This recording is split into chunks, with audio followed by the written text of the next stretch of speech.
Hello. Hello. Hello. Yes, Kishore? sir. Kishore कौन? Yes. Hello. Yes, sir. You are able to hear me and see the presentation also, or the screen at least? And I am able to hear you. Yes, sir. And the screen? Screen also I can see only Krishna. That's fine. I haven't started playing the PPT as yet. So just wanted Yes, to sir. check Okay. because there are some new system specifications that have been done. So Okay. that's why it was just a checking aspect which we were trying to do. Yes, thanks, sir. So I'll flash the presentation, Kishore. Just confirm that you are able to see or that not, Yeah, yeah. Just a second.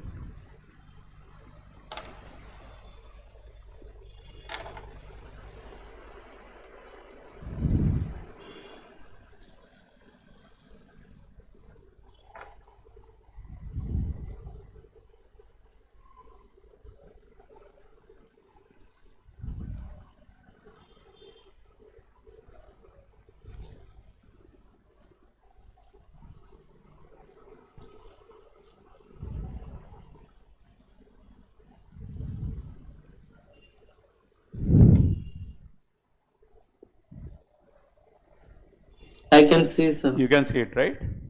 Perfect. So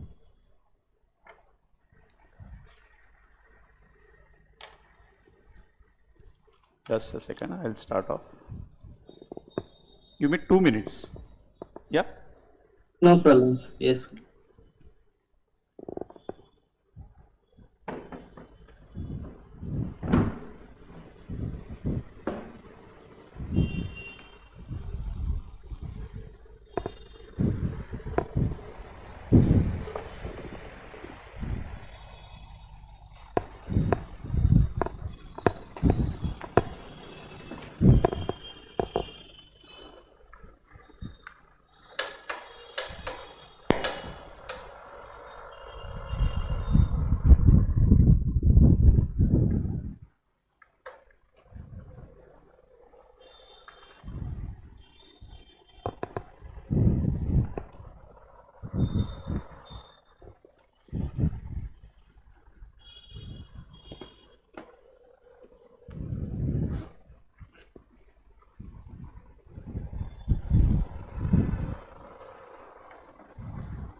Hello. Hello. Yes, sir. Yeah, Yes, just sir. 2 minutes, Kishore, because I need to reboot my laptop. So just trying to reboot Okay, it. sir. Give me 2 minutes. Yeah.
So what do you do, Kishore? Are you working somewhere? Like, Yes. okay, which Yes. any company or like, or a firm My company is, sir. in a company? Yes, yes. And what's the profile or role that you are playing? I'm playing the accounting controller. Sorry, Accounting controller, sir. accounting Controller. controller. Okay, perfect, great.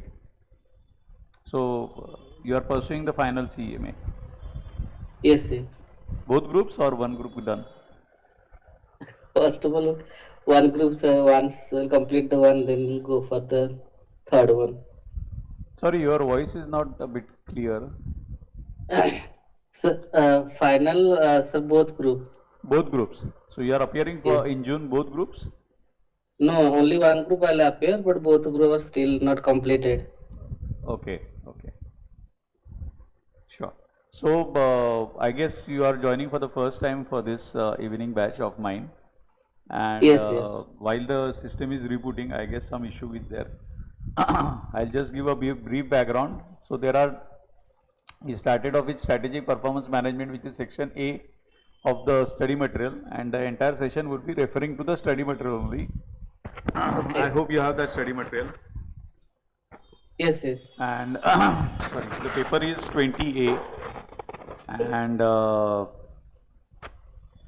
we started off with section A, which is about strategic performance management. And in that Yes. module 1, we finished in the last week, wherein there were around 8 sub-concepts as per the study material. And I guess that's available on the web and YouTube, etc., which you can Yes. refer to at a later point in time. Today, Yes. or rather not today, so my lecture is always on Tuesday and Thursday from 6:30 to Yes. 8:30. That's the schedule as Yes. prescribed by the chapter. Yes, sir. And for that, typically my entire subject will be as per the study material only. So maybe Yes. as a part of your studies, you might be referring to other class notes or books, etc. But I have strictly restricted myself to the study material because the study material is so self-sufficient and relevant also. So, are you able to view the screen now? Yes, Perfect, I can. perfect, perfect. So, some technical lag. So, sorry for starting late, and we'll It's straight okay, away sir. start off with the subject now. Yes, sometimes also, sir, I'll be also, sometimes will be late join because of my office work. Huh? So I late an office work only for 8 2 hours till 8:30. So, So yeah, so that is not an issue if you are late join. So it's okay, sir. okay. No, no worries. So anyway, it's available even if you miss anything because of your office work or timelines. I appreciate that, working professionals has this challenge always to pursue academics. So it's Yes. always a good thing to always upskill yourself. So just give me 2 minutes, two more.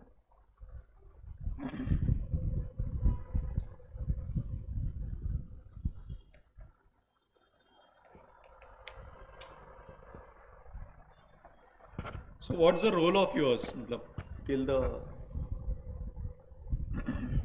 when you say accounts controller, So it's typically book maintenance. And what's the nature of your uh, company? it is all about, sir, the preparation the PNL and comparing the budget, Okay. and if something would be there, then adjust in your PNL if it is not aligned with the budget. Okay, and also guiding to all the teams whenever they will require myself any related to accounts payable, receivable, R2R intercompany, Mm-hmm. and also I'm supporting to the statutory audit of the company. Okay. Yeah, So, and all the do you have and all the balance monthly sheet. do you have Yes, monthly deadlines or something like you need to follow? yes. Monthly deadlines. And Work days. so it's a monthly closing. Yes, sir. Is it a monthly closing of your financials? Not monthly project, for Monthly closing, closing, reporting. monthly Yes, closing for of the reporting. financials. I'm Yes, asking. Is it monthly closing of the financials? yes. Monthly, quarterly, and yearly, sir. Okay. And is it a listed company or something? Yes, sir. Actionable listed company And based out of where? based out, sir, France. France. Okay. And this is an Indian subsidiary? Yes, Okay, great. So yeah, I was mentioning about the module 1. So we finished with the module 1. And in module yes, sir. 2, there are 10 concepts, of which the first two concepts I finished last day before yesterday, that is Tuesday. Okay. And today I will be taking up another two subjects. Yes. So just give me, sorry, bear with me 5 minutes, please, Kishore. No, no problem, Yeah, sir. yeah. Sir, are you working somewhere else? You are only teaching? Sorry? Are you working also? Yeah, in the meanwhile, yeah, good question. So I'll just tell you the background which I told in the first lecture. But since you are new, Uh-huh. I am a chartered accountant and a company secretary of India and UK. Okay. And I possess a industry experience of almost 30 years in say around 15 years of legal, finance related everything, be it accounts, typical hardcore, be it treasury, be it audit, taxation, uh, and MIS also for that matter. Okay. And 15 years of almost legal related everything, which includes Okay. litigation management, contract management, and what you can say, compliance. So last stint was as Vice President Corporate Legal of Vodafone Group Yeah. and Group Company Secretary. So that was the profile which I had. And Okay. so since 1994 till 2020, sorry, 2014, I was into industry. And 2014 onwards, I am a freelance consultant in finance and legal and general management. Okay. Academically, as I said, I am a CA of India and Company Secretary of UK and India as well. I have done my management accounting from Australia. Oh. Okay. Good. And I am a PGDB as well from Wellington Institute. I have done my law graduation. I am an insurance Yes. professional from Insurance Institute of India as well in life insurance. Yeah. And so you can say a different versatile kind of academic background. Had been Okay. into Good. corporates ranging from right from Reliance Industries at the start of my career, then moved on to Okay. Mahindra Group, M&M, Mahindra and Mahindra.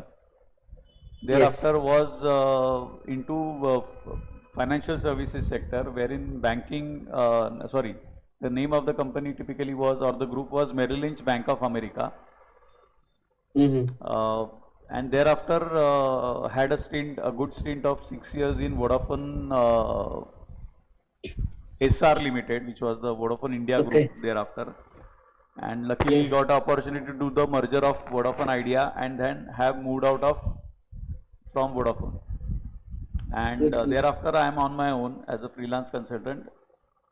Eventually have ventured into academics, and I am Mm. associated as a visiting or a guest faculty with almost 10-15 universities in and around in Pune, teaching Oh. MBA students subjects in finance, legal, and general management also. So Oh. that's my Good. Good. background, I would say. Then I can say nothing is left for you. You have done everything, sir. No, no, no, no, Then, then there, which one is left? no, there is never a full stop, frankly, unless you die. So, in Yes. academics. So, luckily But got I a, think I am satisfied. Sir, I am satisfied by listening this one from you. no, no, no, no, that's First nice. time I can say I heard such a big person having a long educational background and a professional background. Happy Okay. to hear you, sir. No, no, no issues. So even those kind of a background people are also good people. It just I got associated with the Pimpri chapter, and for December exams also I took one subject which was more on online module. Okay. It was about strategic cost management, and not in that not entire subject. One particular section I was told to do, and that's what I did. Good, sir. Good, good. So they were Nice. kind enough me to ask me again for June exams whether I can take one more subject which was strategic finance, sorry, strategic performance management, and that's what. Yeah, so it's 7:20. I'll try to wrap up in on time. Yes, sir. You're able to see, right? I'll turn on the Yes, presentation. I can see. Perfect.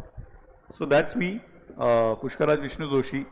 Uh, at times the name is a bit larger, so people call me Raj. So you can call me Raj also. That's okay.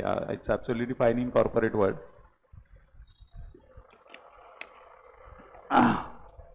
So this is the syllabus that we are going to cover, and in that, as I said, module 1, which is about introduction to performance management, has been completed, which constituted almost 10 marks. So being a typical, having studied or appeared for a lot of exams, I feel it's always good to have an examination approach at the same time, the conceptual approach also. because exams can be cracked if at all you know the concept perfect well. And Yes. that's why, so as I said, we started with the module 2, wherein 15 marks is the composition for this module 2. Title as performance measurement, evaluation and improvement tools.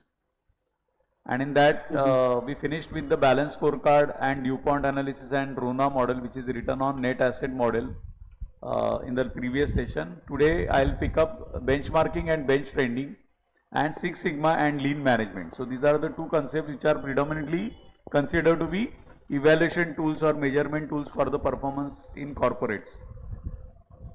So Yes. to get introduced about benchmark, now always we have been using this benchmarking quite a lot in corporate world. So keep yourself benchmarking. So even in HR also these words are used as performance appraisal. So let's understand what is meant by benchmarking and bench trending. Two concepts. Benchmarking means to mark something against a particular parameter that is considered to be the best. That's what the in a common language one can understand what is meant by benchmarking. So over here the purpose of businesses is always aimed for both profitability and long-term sustainability. So these are the two focus areas for every business that is being conducted by any organization, be it a sole proprietor, be it a partnership firm, or be it a corporate. Efficiency in processes helps increase sales and competitiveness. So success measurement always requires comparison with the industry standards or competitors, and that's where the benchmarking has got evolved. For example, a 25% ROE is only ROE means return on equity, is only meaningful when it is compared to similar businesses. Now whether my business is, if at all is not compared with the other business, then this 25% ROE, return on equity of my business, is it good enough, is it bad enough, is it fair enough? That measurability cannot be made meaningful unless it is benchmarked with or compared with similar businesses of my kind of a nature. So benchmarking means nothing but comparing with someone similar. So investors assess return on investment by benchmarking against industry norms. So wherever a particular investor has invested in a particular industry, that in the return on investment, whether that return on investment is proper, fair, high, low, can be assessed or measured only upon benchmarking it with the industry norms. So for example, let's say if the industry norm, let's pick up an industry norm of banking industry. Now if an investor has invested his investable surpluses into, let's say, one of the bank in India, HDFC Bank. Now whether the HDFC Bank return on investments are necessarily to be benchmarked against the banking industry norms. That's what benchmarking is. So I have to compare, or the investor has to compare his return on investment, which is the measurability of the investment that he has done, with the industry norms or the banking industry norms. So benchmarking is more than comparison. It's not just comparison as like to like, it evaluates quality and performance as well. So that's what the characteristics of benchmarking would be. We'll see furthermore the what it means, etc. in the coming slides. So benchmarking in a way provides a structured approach to measuring and improving business operations. So that's why it is being considered as a performance measurement tool. So let's see the definition, standard definition of benchmarking. Benchmarking is a continuous process. It's a mind well, it's a continuous process and not a one-time process or just at the beginning process, initial process. It's a continuing process of comparing business processes and performance with the industry best practices. So no matter what sort of operations are being conducted by a particular business, it has to be continuously compared with the similar kind of processes and performances that the industry is following as a best practice. So that's what benchmarking with the best, comparing with the best. The key dimensions over here which are measured in benchmarking are or include quality, time and cost. So all these three are the parameters of efficiency, I would say. and you will also agree in this, that if the quality is maintained, if the time within the given time frame and within the cost budget, then efficiency is achieved. So key dimensions in benchmarking is as a measurement tool is always including quality, time and cost, aiming for improvements in efficiency. So better, cheaper and faster. So faster is in relation to time, better is in relation to the quality, and cheaper is in relation to the cost. So this is how the benchmarking can be used as a tool for measurement of the business performance. It goes beyond copying, requiring self-assessment. So it's just not copying the best practices that are being followed by the industry, but it requires a continuous self-assessment and adaptation of best practices to fit the organization. So not necessarily it is a plug and play kind of a mechanism. Whatever the best practices are being followed by the industry, those good practices should be adopted and adapted by the current business of mind, and hence that can be possible. And again, in that, out of the best practices, which are best practices, not necessarily all the best practices will be applicable as it is. It has to be customized also to a large extent to fit the organization requirement. That's what it means.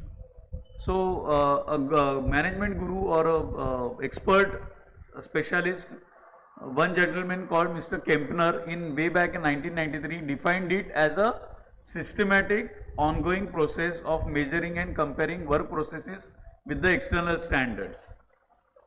The purpose obviously of this is to help the key personnel, that is the MD or the management key managerial personnel, to evaluate internal quality and cost while identifying opportunities for improvement. So that's the underlying purpose why benchmarking should be always be on the focus. So moving ahead, let's understand there are types of benchmarking, and the two categories in which the benchmarking can be done is based on the nature of business served.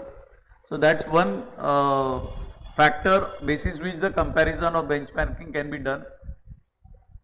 So based on the nature of business served, so one benchmark is on the type of business, in which there are four further subcategories which I'll explain briefly.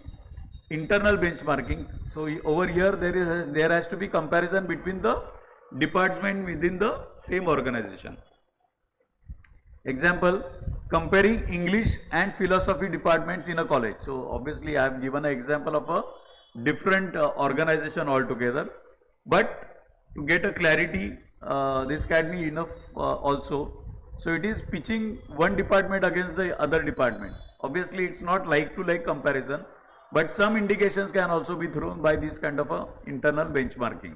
Second benchmarking will be competitive benchmarking. Over here what it means is comparison with the direct competitors.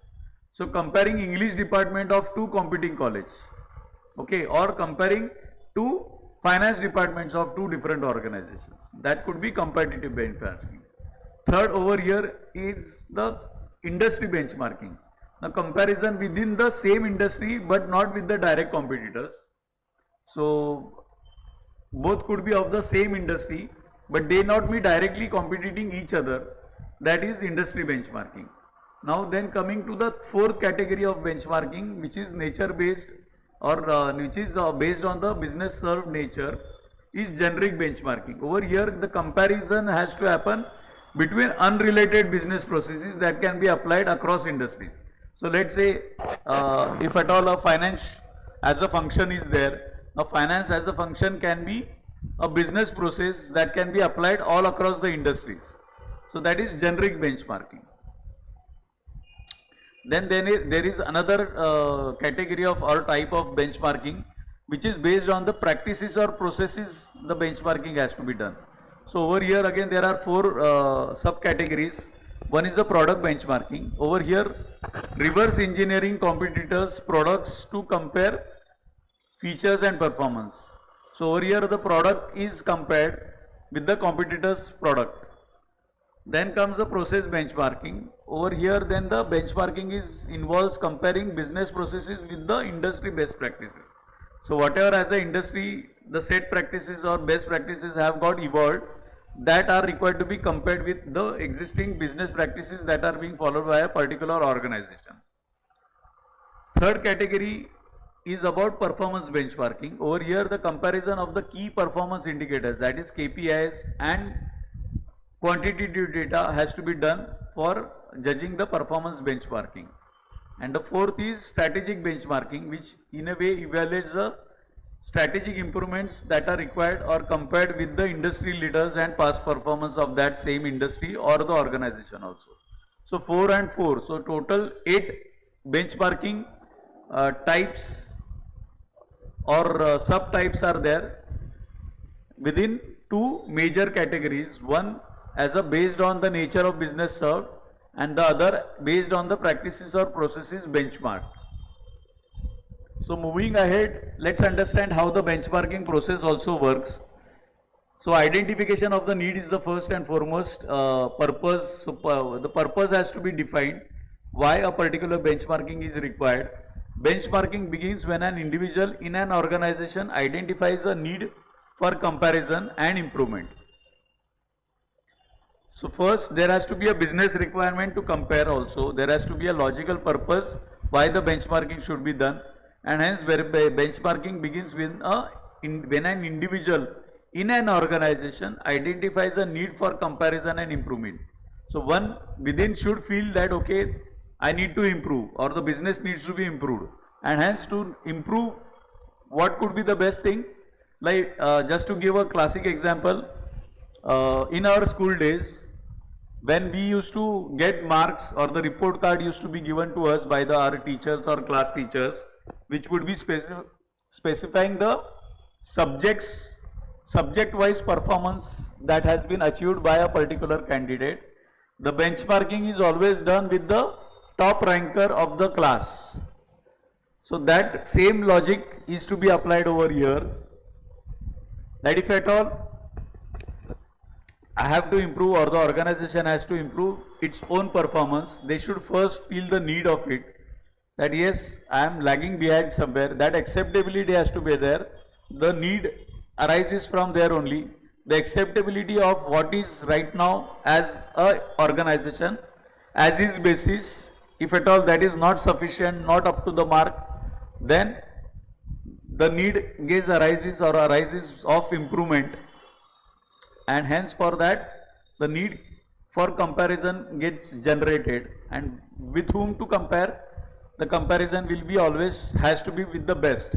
So even for that matter, the actors or active performing artists, the performing artists in a way always try to benchmark themselves with the best in the industry.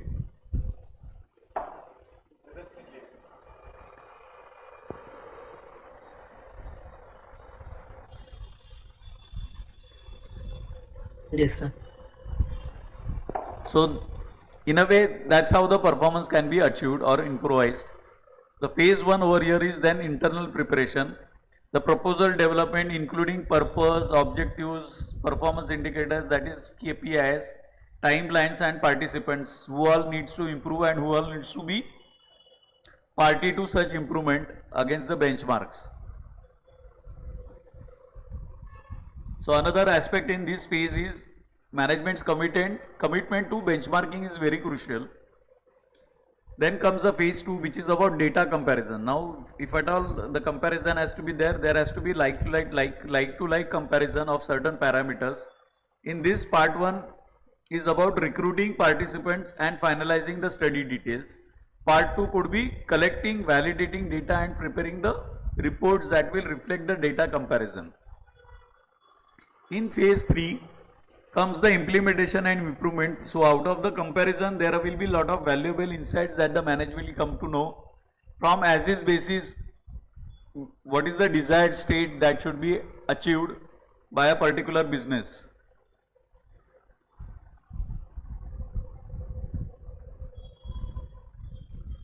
So over here, sorry, I am having my coffee also, Kishore, in between, and that's why there is a pause in my delivery. So in this implementation and improvement phase, the organization uses benchmarking reports to make improvements, find the gap. So it's a gap analysis and then implementation and fixing the gap, which is the phase 3. So once I have identified the need of the improvement, I start having a proper plan, the purpose, objectives, on which parameters should the comparison be done, and within what timelines the comparison should get completed, and who all should be participating such uh, preparatory phases. Then comes the phase 2, which is about data comparison, actually comparing the KPIs or the matrices that you have decided. And third will be after the gap analysis, wherever we are falling short, we try to fix up those and upscale ourselves by doing some study and analyzing the benchmarking reports. So these findings help enhancing the processes and overall performance.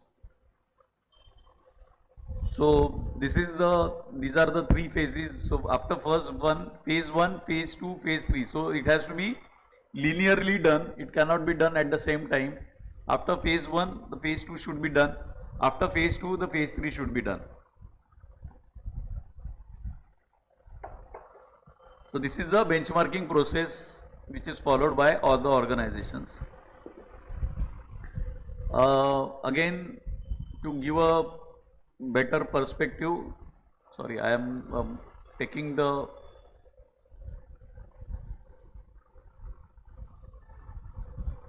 Are you able to see this No, sir. now?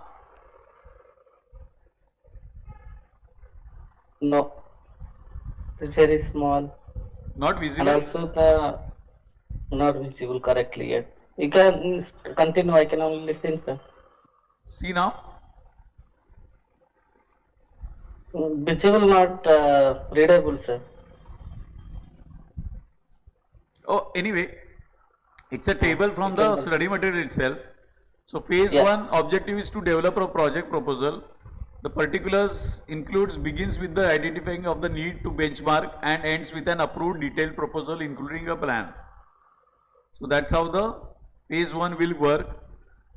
Over here the organization is now ready to approach other groups to invite them to benchmark.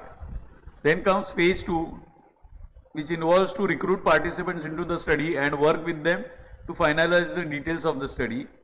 And actual actionable is begins with contacting potential participants, inviting them to join the study, includes agreeing the details of the study with the participants, and data collection, analysis and reporting, and ends with an issued report, or which is a benchmarking report, and other deliverables.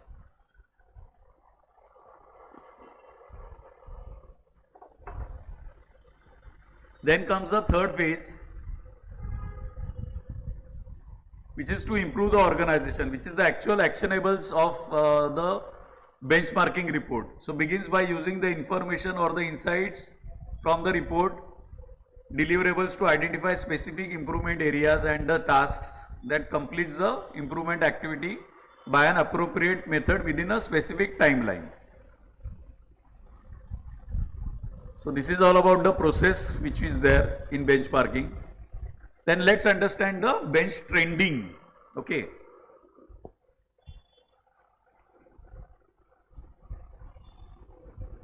So in bench trending, what is bench trending? Organization must monitor political, economic, social and technological changes to identify future gaps. Over here, market shifts, customer preferences and innovation threats impact long-term success. Now, bench trending is the latest form of benchmarking, focusing on continuous monitoring. So, it's not a one-time exercise. Benchmarking is the continuous process, and in that benchmarking, the subsequent stage which comes is the bench trending. In bench trending, there is a tracking of the specific performance metrics with selected benchmarking partners. So, this is a post benchmarking activity, you can say, wherein the trending is followed. Now, whether the benchmark are being followed appropriately or not, and hence the tracking is being done.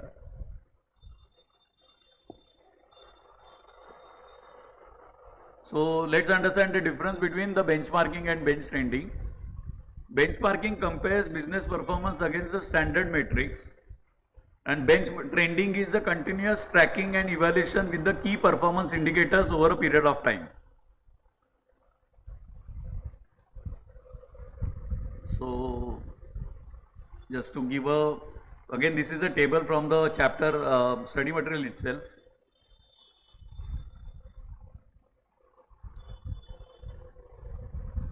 So it's just a tabular differentiation which I have tried to show. Benchmarking includes, benchmarking is the process of evaluating the business performance with the standard business metrics of the industry, and bench trending is used for monitoring the performance and operations for bringing improvements and setting a direction.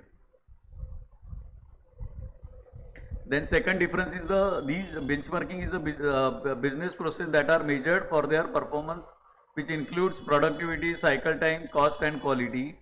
And bench trending includes, these are methods which are used for bridging the gaps and improving performance levels through various new technological methods. So these are the two differences between benchmarking and bench trending. Now let's move to the next concept altogether, which is about fourth sub concept in the module 2, Six Sigma.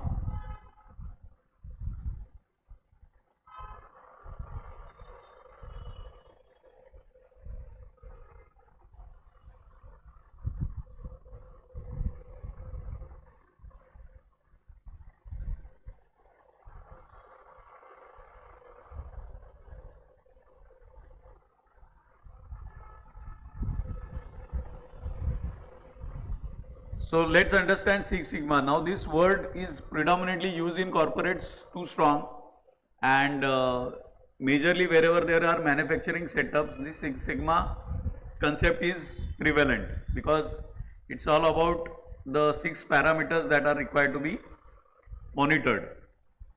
Now let's understand what are those 6 parameters.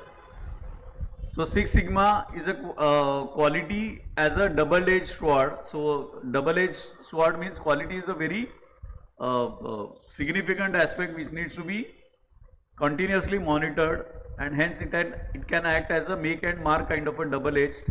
Enhancing quality leads to success but also increases cost, impacting market competitiveness.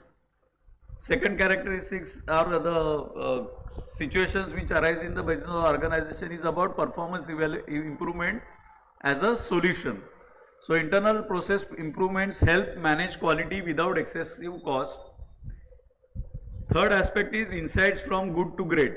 So as the famous author Jim Collins, whose book is Good to Great, emphasizes that sustainable growth requires radical changes in performance, not just leadership actions. So it's a big transformation that one has to do if at all he has to go from good to great.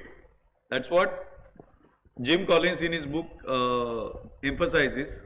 Now let's see how best can be this role sigma helpful in achieving the purpose of from good to great. So role of Six Sigma, it is a statistical methodology for process improvement. It uses standard deviation to measure variation in the processes. It helps align process in variations with customer requirements. Further characteristics or role of Six Sigma is about reduction of defects. So Six Sigma minimizes process variations, reducing errors and enhancing product quality. Third characteristics of Six Sigma or the role which that Six Sigma plays is about process optimization, wherein it identifies and eliminates obstacles to achieve operational evidence or excellence. And the critical role which Six Sigma provides is the data-driven decision making. Over here, Six Sigma relies on metrics and measurement rather than intuition. So it's no more judgmental. It is purely based on the metrics and measurement criteria that has been decided by the management. Implemented by goal-oriented teams led by project managers. So this is the role of Six Sigma in the overall performance measurement, evaluation and improvement as such.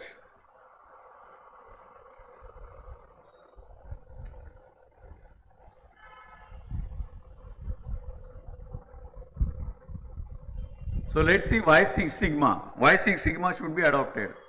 So Six Sigma and the normal curve. Six Sigma uses a normal distribution curve to manage defects in production. it assumes data variation follows a normal distribution. So whatever normal distribution curve shows, it has to manage defects in the production. So Six Sigma is used to manage the defects in the production per se, and assumes that data variation follows a normal distribution. Standard deviation and data range. So standard deviation measures data variations. Obviously, it's a variation or the variance analysis which is used, multiplying sigma with a 1, 2 and 3 etc.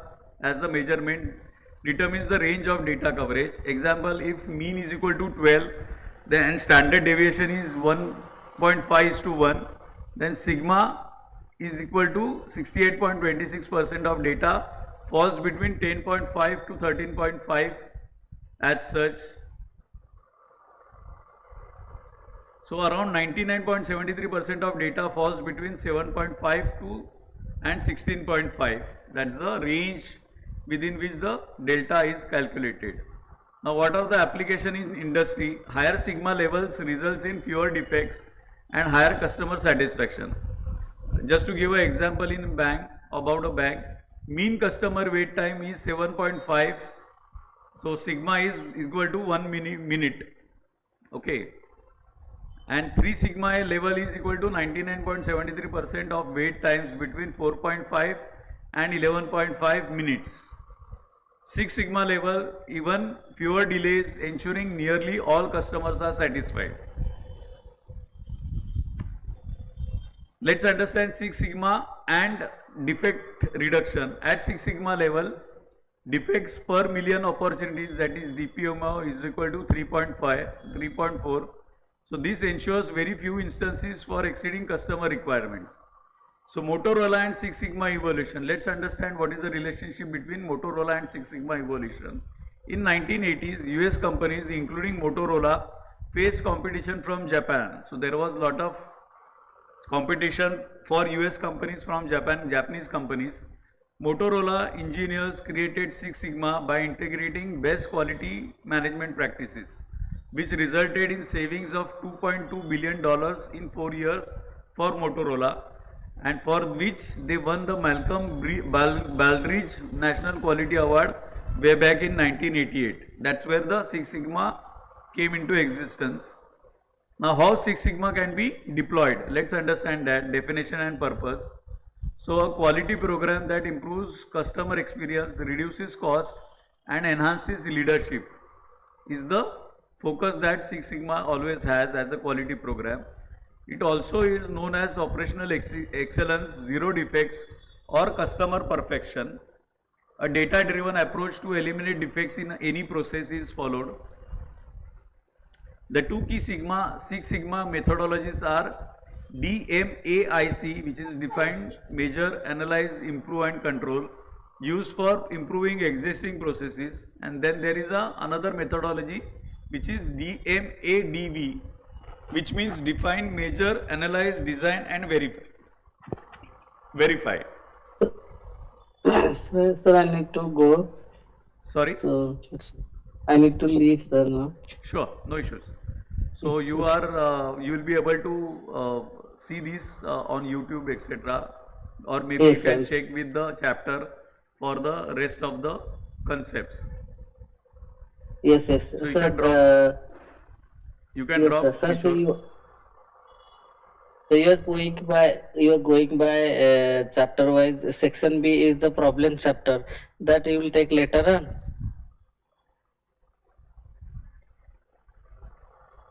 Hello. Hello. Yeah. I was asking, sir, the valuation you will take later on, sir. Matlab. No. So today whatever gets completed is available with the chapter. You can refer to that. And Any YouTube- which ways I have referred to the study material only. So these are the summarized points from the study material. So you can always refer And to the study YouTube. material. YouTube also these are available, right, sir? Sorry, I am not able to get your question. I was asking the same is also available in YouTube, right, sir? Yeah, that you can check with the chapter, how it is available, etc. You can check with the chapter coordinator. Okay. Okay, sir. Thank you. Yeah. Thanks, Kishore. So let's continue with the concept. So so these are the two methodologies, DMAIC and DMADV.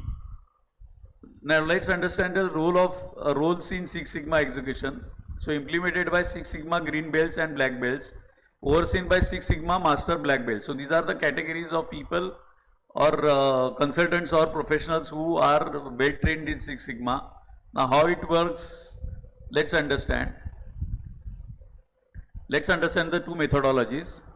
So over here, DMAIC process includes predominantly for existing process improvement. Define is set improvement goals aligned with the customer needs and enterprise strategy. Measure is to assess the current process and collect data for comparison. Analyze will include identifying cause and effect relationships and validate key factors. Improve will include optimizing processes using methods like design of experiments.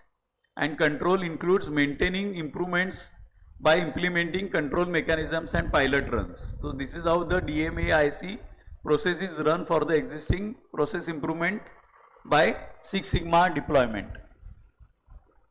Then comes the DMADV process, where it is more majorly used for new processes and new product development. Over here, define means establishing design goals, aligning with the customer needs and business strategies. Measure means identify critical to quality, that is C2Q factors, product capabilities and risks also. Third step is involving analysis or analyzing, and means includes develop and evaluate alternative designs, reflecting or selecting the best ones. Design includes finalizing and optimizing designs per se of the product or the new process, including simulation and testing if needed. And fifth step involved in this DMADV is the V, for stands for verify. Implement and validate the design through pilot runs before full deployment. So that's how Six Sigma can be deployed.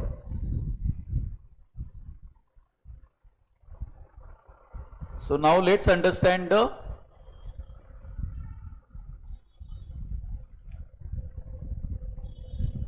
hierarchy of Six Sigma roles. What it means. Sorry, just give me 2 minutes. I think it has been some typo error.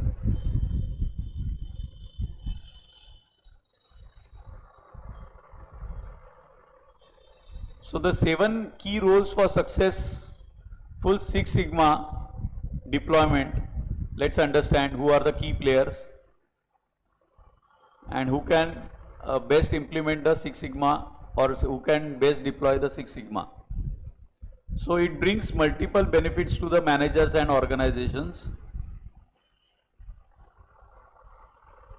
General Electric reported annual cost saving because of the deployment of Six Sigma of a huge amount of $2.5 billion after adopting Six Sigma way back in 1995. So these are the benefits of Six Sigma deployment. Now let's understand the hierarchy, the 7 roles of Six Sigma. So hierarchy of Six Sigma roles includes executives, that is top leadership.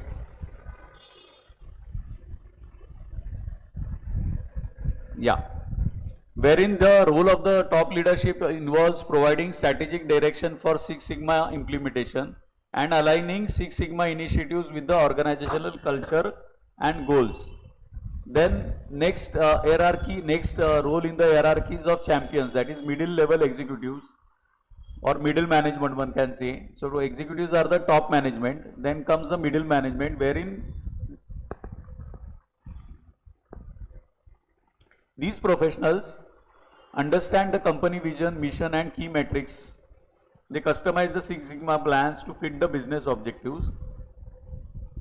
And also they overcome implementation barriers such as employee resistance. So they ensure the tone is set right in the organization, because being middle management, that's the role they play. They have to balance the act between top and down level, or the lower level management and the top level management. So these are the 3 key roles or the functions that they have to play. Understand the company vision, mission and key metrics. Customize Six Sigma plans to fit the business objectives that has been fixed by the top management, and overcome implementation barriers such as employee resistance or change management, etc., or stakeholder engagement. Then in the hierarchy, the third key role is the master black belt, who is the expert trainer and coach of Six Sigma, the functional expert. He serves as a mentor for the black belts. Now, who are the black belts? We'll see that. This master black belt possesses deep expertise in Six Sigma methodology. Whether between the two methodologies, this master black belt has the proficiency and expertise in both the methodologies, and they are responsible for training and certifying others also. Then comes the fourth role in the hierarchy, which is about black belt. So these black belt are below master black belt, who are the full-time project leaders. They lead the Six Sigma projects and execute the methodologies, that is DMAIC or DMADV model. They can save businesses up to a tune of around $230,000 per project and can complete 4 to 6 projects per year. They work closely with executives, champions and the master black belt, which are the higher roles in the hierarchy. Then comes the fifth role, which is about green belt, who are part-time project contributors. They assist black belts in larger projects and lead similar projects independently. They focus on data collection, experiments and analysis. They are less statistically skilled than black belts but trained in problem solving. So typical hands-on experienced guys are always the green belt. Then the sixth role in the hierarchy is of the yellow belt, which are entry-level practitioners. So they are responsible, or the role they have to play is to understand the basic Six Sigma concepts and improvement methods. They specialize in specific processes and run small improvement projects. They assist green and black belts with their initiatives. And last in the hierarchy are the white belt, which is the beginner level or the support role. So white belt Six Sigma role includes basic introduction to Six Sigma principles and methodologies, because they are the beginner. They are just the toddlers and starters in this Six Sigma deployment. They help with local problem solving and minor project support. They may or may not be an active Six Sigma team member. So that's how the 7 hierarchy roles are there in Six Sigma.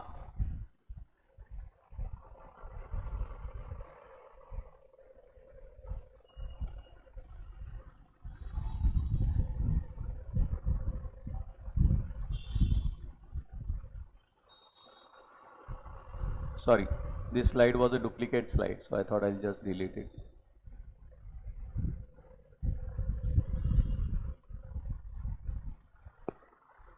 Yeah, moving ahead in Six Sigma, let's understand now the relationship between Six Sigma and total quality management.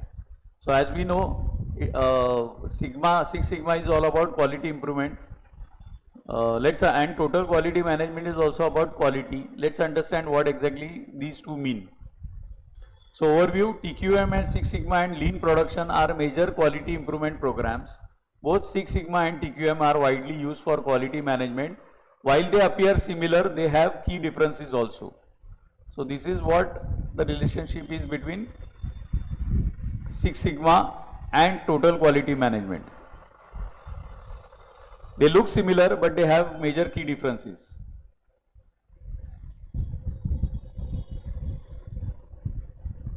Now let's understand the key differences between the two concepts. What is Six Sigma and what is TQM?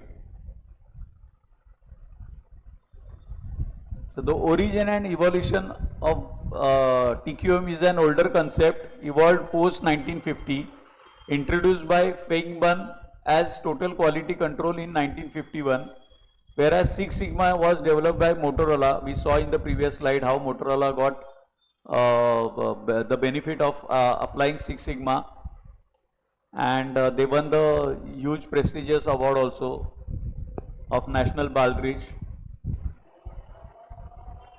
This concept came into existence in way back 1981. The focus areas of TQM was always on maintaining existing quality standards, and Six Sigma aims at continuous improvement by reducing the defects in the production. Now let's see the implementation and complexities between the two. So these four are the parameters basis which the differences or comparison is being done: origin and evolution, focus areas, implementation complexities, and fourth is the parameter of effectiveness and results. So let's understand the implementation complexities of TQM. TQM is a broad philosophy that doesn't require special certification, whereas Six Sigma requires structured deployment with trained professionals, green belt, black belt, and master black belt. So these are the three kind of categories of Six Sigma professionals who are essential for having a structured deployment done. So that's the basic difference or the implementation complexity. So TQM can be left on to the management because it's a broad philosophy or a concept which doesn't require much of special certification, whereas Six Sigma, if at all to be deployed and successfully implemented, the trained professionals are essential for the successful deployment. Now let's understand on the parameter of effectiveness and results what the comparison is. Six Sigma delivers more accurate and result oriented improvements, uses customer feedback to refine the processes. Many believe Six Sigma will outperform TQM in the future. So over a period of time, as every process has an improvement, even TQM might get fade out, and maybe Six Sigma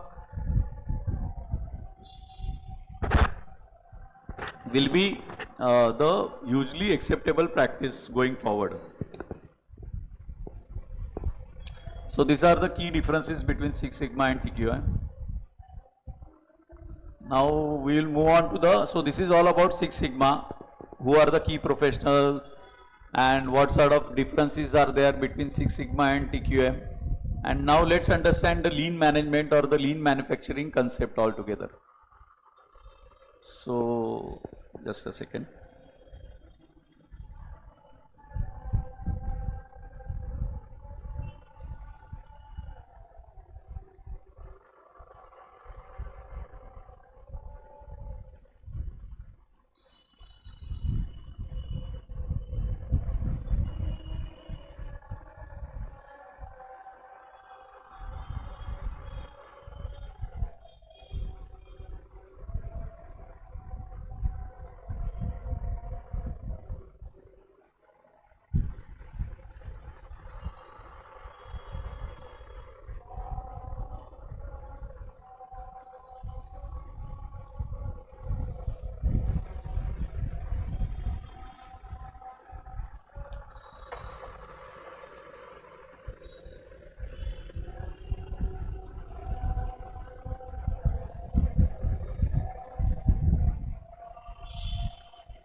Yeah, so I thought I'll just, beautify the presentation so that it's visible to the audience as well. So let's understand what is meant by lean management now, which is predominantly used in manufacturing setup. So lean manufacturing focuses on reducing production cycle time, inventory cost and waste while increasing the productivity. So the whole focus is on the waste that gets generated in the production cycle, and the whole focus is to reduce the production cycle time so that it's more efficient, inventory cost and waste or slippages or pilferages that are likely to happen in the production cycle and thereby increase the productivity. The term lean was coined by John Krafik in 1988, inspired by the Toyota production system, that is TPS, developed by EG Toyota and Taichi Ohona. So lean aims to achieve more with fewer resources. That's the whole idea and concept about lean. Lean manufacturing and overview. Let's understand what exactly lean manufacturing means. It emphasizes systematic waste elimination, that is 3Ms, predominantly titled as MUDA, which is waste. Anything that adds cost but no value is MUDA, that is waste. MURA, inconsistency, where variability in processes are involved. And MURI, which means unreasonableness, excessive burden on people and equipment. So these are the concepts of lean manufacturing. Let's understand the 7 types of waste which are identified in the lean manufacturing. Or these are not typical waste, or these are the areas where the wastage is likely to happen in the whole production cycle time, inventory cost, etc.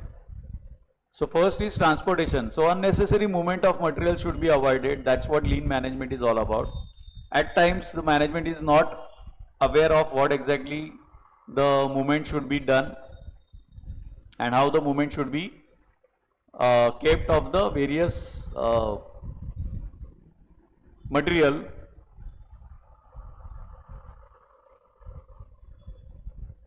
So that transportation is the key area within the factory premises. Then comes the inventory. So excess stockpiling. So there are various methodologies wherein the inventory management can be well achieved. Classic example would be just in time, that is JIT inventory. Just in time could be inventory on need based basis is procured. Now whether it's a good practice or a bad practice, that depends on the production cycle, the product, and the management practices or management, and more importantly obviously the financial management. Motion is the another area where there can be a wastage. Unnecessary movement of people also at times lands up in a wastage of time. Fourth area is about waiting. So idle time for workers and machines. At times certain processes are so dependent that and if they are linear, then the idle time in the process 3 is always wastage in terms of the manufacturing process or production process. Fifth area is about overproduction, where production or producing more than needed. So if the production plan is not up to the mark, then there could be a scenario where a lot of inventory gets produced or a lot of stocking is happening, whereby in a way it's a wastage only. So overproduction is a waste.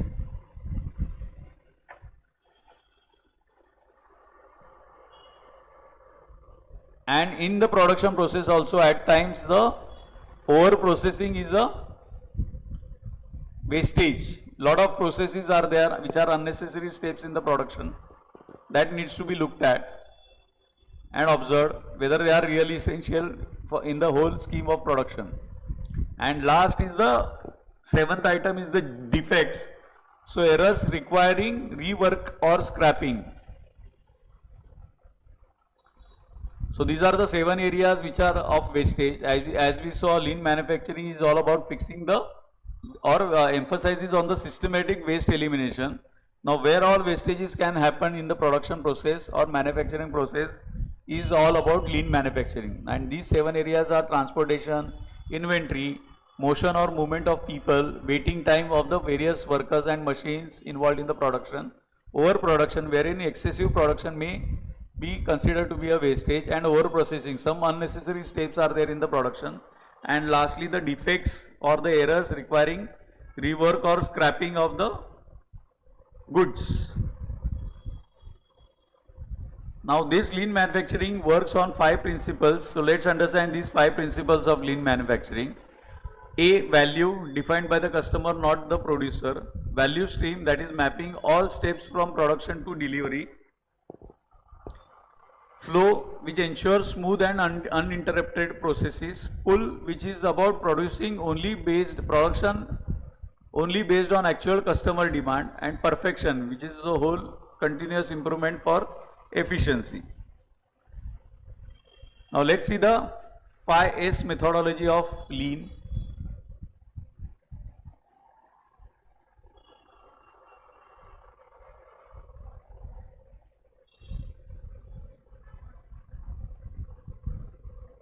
So the 5S over here of methodology of lean involves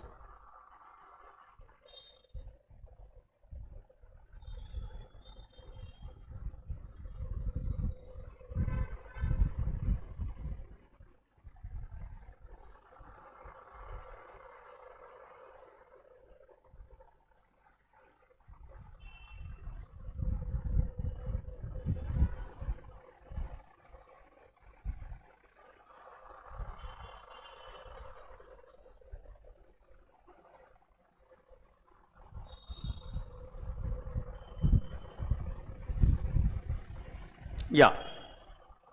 So the 5S methodology of lean are, so why S? Because all the words are starting with S, that's why it's 5S methodology of lean. Seri means sort, remove unnecessary items. Seitan, set in order, organize tools, materials efficiently. Seiso, that is shine, means maintaining cleanliness. Seiketsu, which means standardize in English, which ensures consistency, so that it's a standardized approach. And Shitsuke, which means sustain, so develop habits for long-term success. So these are the 5S methodology of lean, wherein all the wastage elimination is focused. So systematic elimination of the waste in the processes are identified, 7 areas are identified, and while applying this methodology of lean, the 5S have to be applied, which includes sorting and sorting, which includes removing unnecessary items, setting in order whatever are the necessary items, that is organizing the tools and materials efficiently so that there is no wastage of time. Then shine, maintain cleanliness, standardize, which ensures consistency because there is no haphazardness then thereafter, and sustain. So the process should be such that it will sustain over a period of time so as to ensure the long-term success of the business.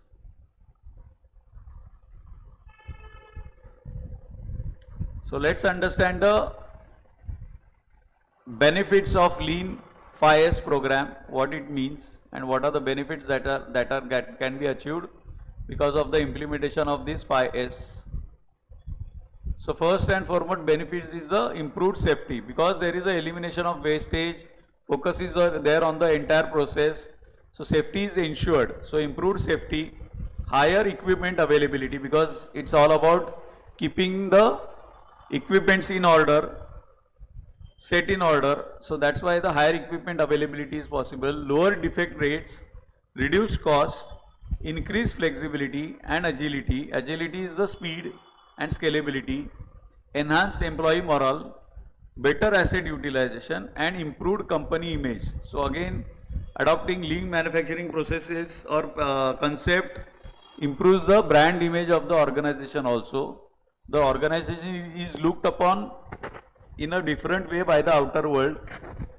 It reflects that the management is all focused about the production and the wastages that are likely in the production process, thereby ensuring the customer trust and confidence in the product that is being manufactured. So in conclusion, lean is not just about waste reduction, it also focuses on reducing inconsistencies and ensuring efficiency. So that's what lean manufacturing is all about. Now let's understand the lean Six Sigma. So it's a combination of Six Sigma and lean manufacturing. Now to get an introduction of the Six Sigma, lean Six Sigma, that is LSS, what it means, let's understand what it means.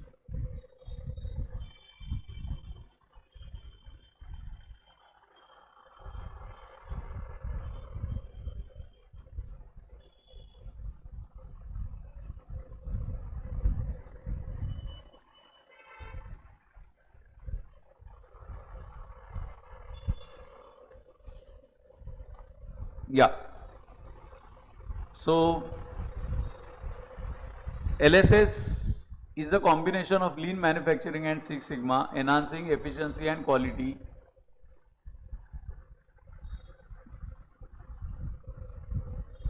LSS addresses the gaps in both methodologies. Lean focuses on process, speed and waste elimination. That's what the predominant USP of the concept is.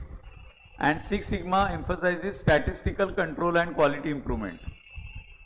So it's a combination of lean and or both the USPs come together and gives the benefit to the organization by following LSS, Lean Six Sigma.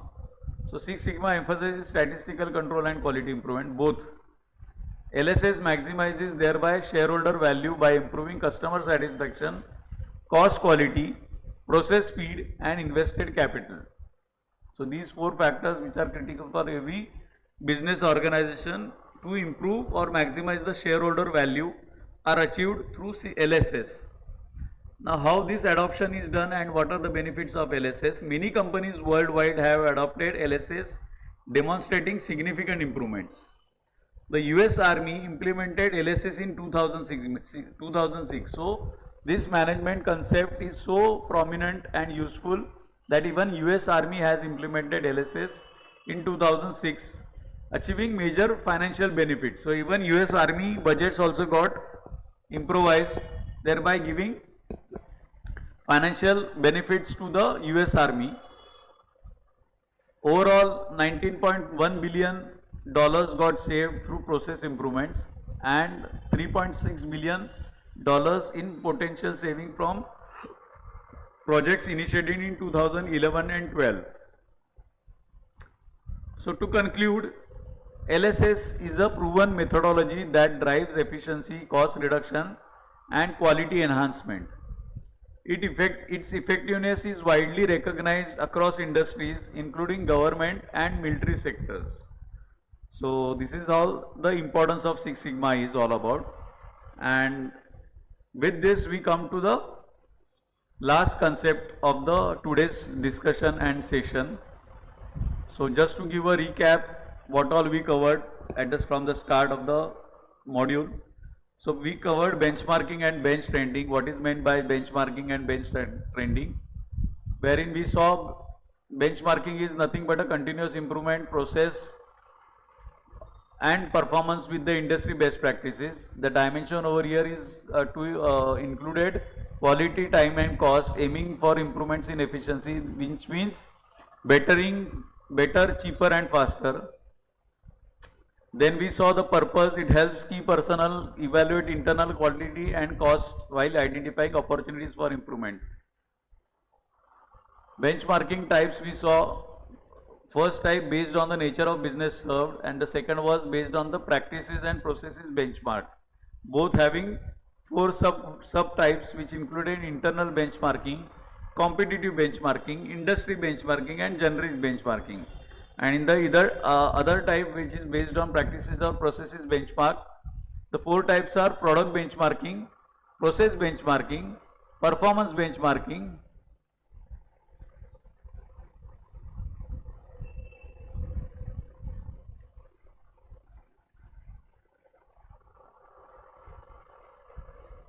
and strategic benchmarking.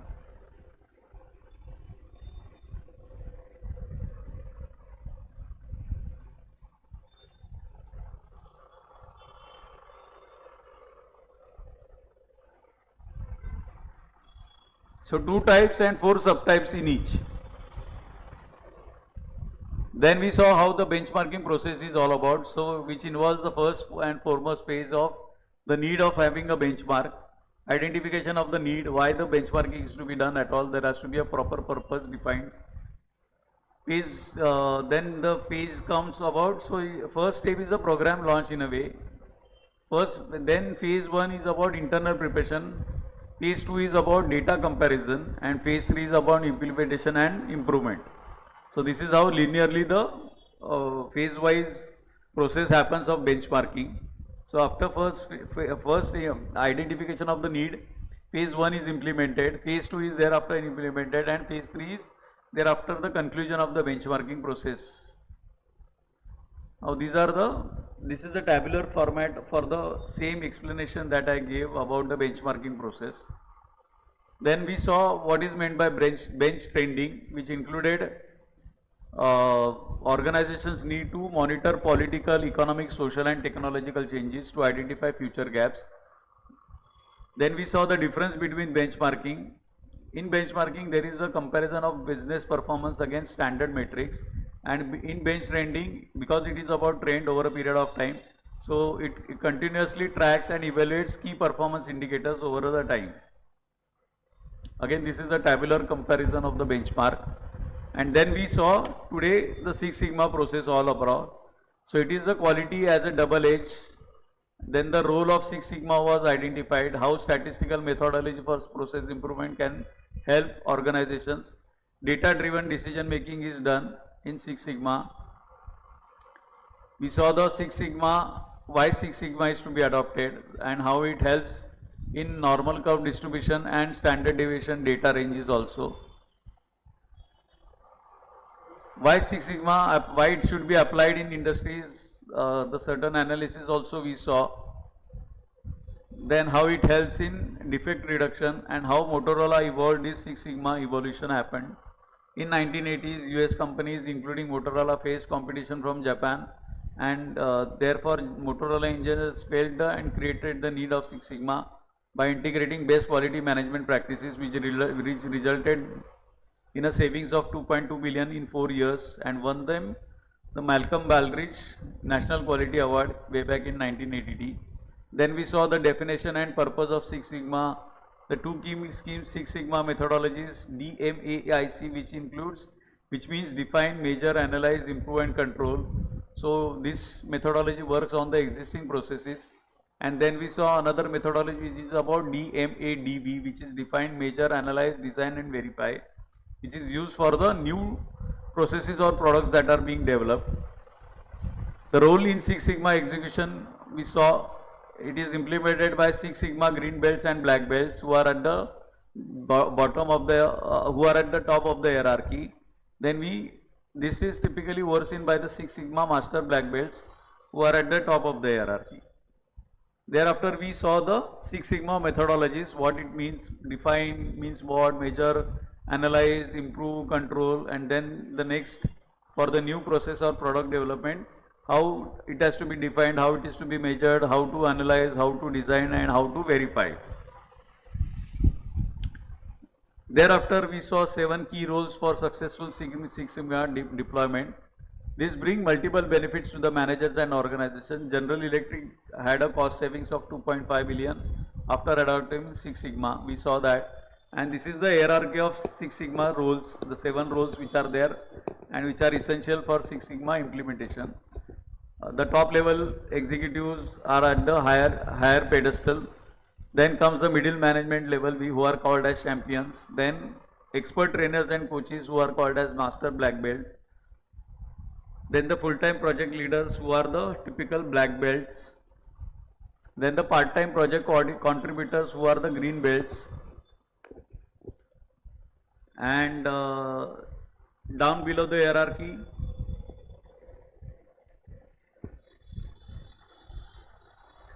are the yellow belt entry level practitioners and white belt who are the beginner level support roles.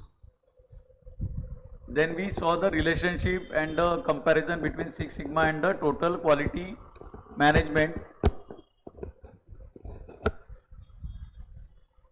The differences between the Six Sigma and TQM on the parameters of origin and evolution. So TQM was a concept of 1950, and whereas Six Sigma got developed by Motorola in 1981.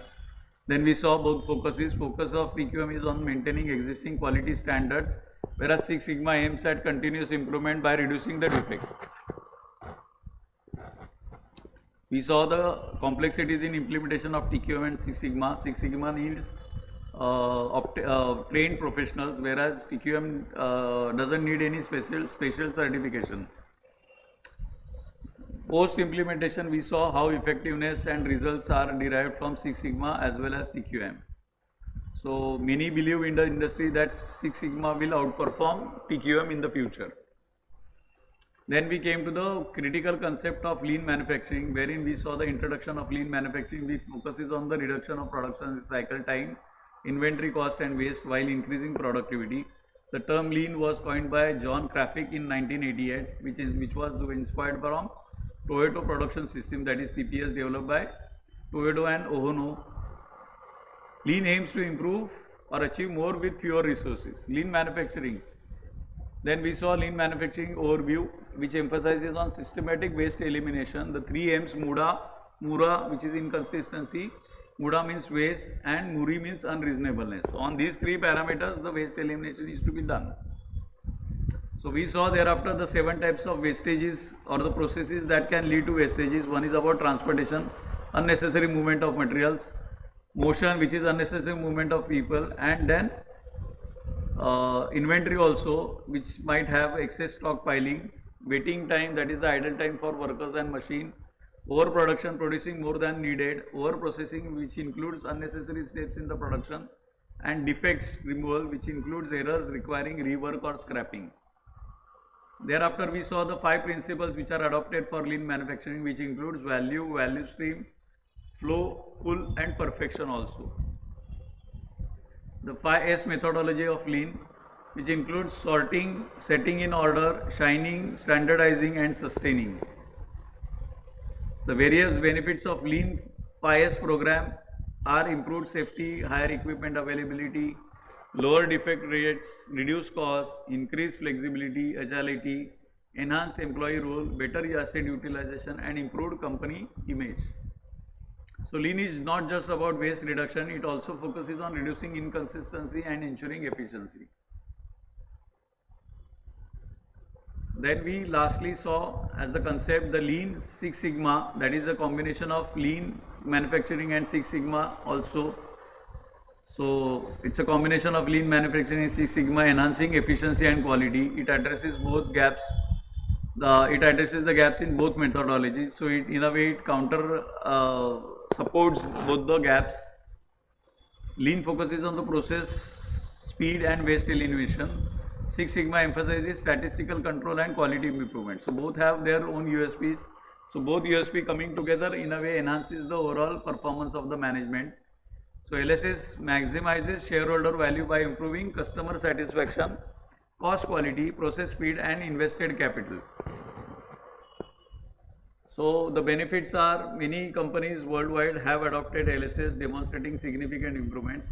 The US Army has implemented this LSS in 2006, and they have achieved major financial benefits to the tune of 19.6 billion, which got saved through process improvements, and 3.6 billion in potential savings from the projects that got initiated in 11-12. To conclude the whole concept of LSS, LSS is a proven methodology that drives efficiency, cost reduction, and quality enhancement. Its effectiveness is widely recognized across industries, including government and also the military sectors. So with this, it's almost 8:30 p.m. and that's the time slot or the end time which has been allotted to me. So thank you and see you in the next session and with the new concepts. Signing here of Pushkaraj Vishnu Joshi for the today's session.